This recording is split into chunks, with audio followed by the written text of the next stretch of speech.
Les infirmiers en pratique avancée seront des intermédiaires entre l'infirmier et le médecin.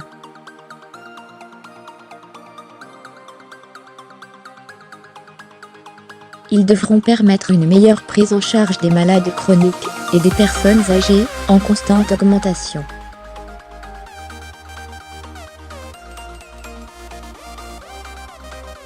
Un nouveau métier verra le jour à la rentrée, l'infirmier en pratique avancée, IPA.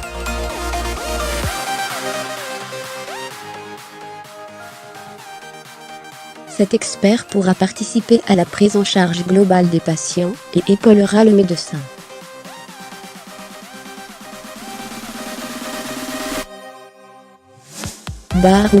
/Caxo-Sandor/Sandor-Caxo-Stock.adobe.com. Un nouveau métier verra le jour à la rentrée, l'infirmier en pratique avancée, IPA.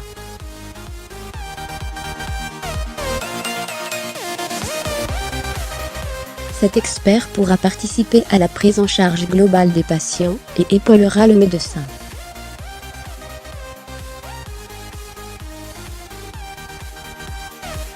Ces soignants aux compétences élargies seront formés dès le mois de septembre et seront titulaires d'un Master, Bac+5.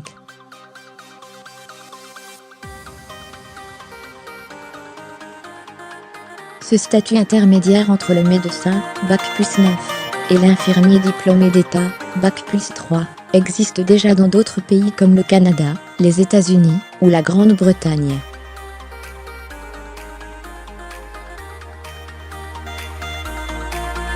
Un décret publié jeudi 19 juillet au Journal officiel précise les contours de cette nouvelle spécialité prévue par la loi Santé de 2016.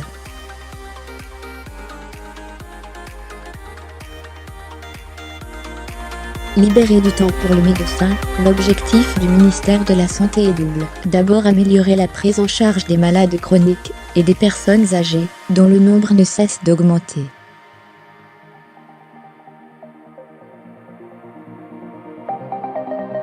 Ensuite, libérer du temps pour le médecin. Selon Philippe Vermèche, président du syndicat des médecins libéraux, cet infirmier pourra aller voir régulièrement les personnes en insuffisance cardiaque. Par exemple, faire un rapport au médecin et éviter qu'il se déplace, explique-t-il.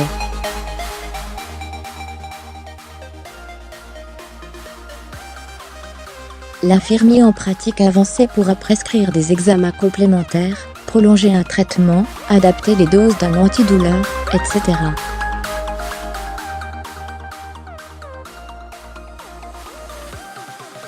En revanche, il ne pourra pas prescrire un médicament à prescription obligatoire.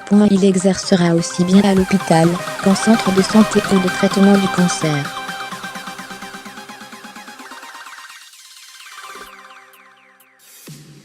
Le concours d'entrée en école d'infirmière disparaît. 3 domaines d'intervention sont prévus, au choix: pathologie chronique stabilisée, prévention et polypathologie courante en soins primaires, avec une liste de pathologies comme le diabète ou la maladie d'Alzheimer, oncologie et hémato-oncologie, étude des cancers, et enfin maladie rénale chronique, dialyse, transplantation rénale.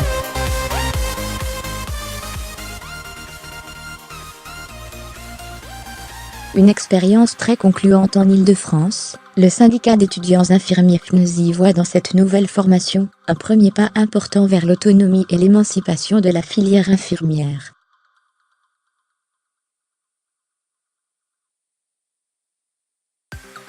Néanmoins, les responsables ont demandé à ce que les financements soient à la hauteur des enjeux.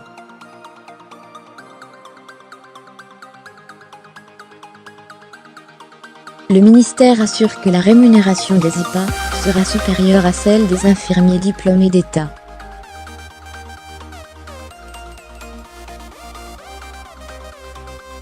Il promet en outre de former 5000 infirmiers en pratique avancée d'ici à la fin du quinquennat.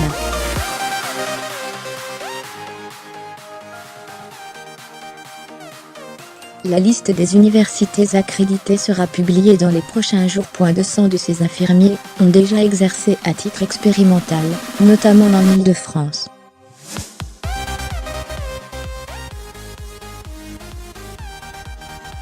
L'expérience, jugée très concluante par l'autorité régionale de santé, a permis aux patients d'avoir un accès plus rapide aux professionnels de santé.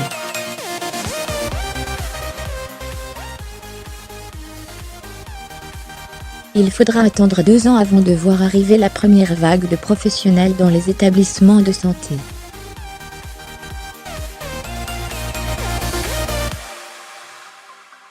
À partir de 2019, tous les futurs infirmiers et infirmières seront recrutés sur dossier via la plateforme Parcoursup et non plus sur concours.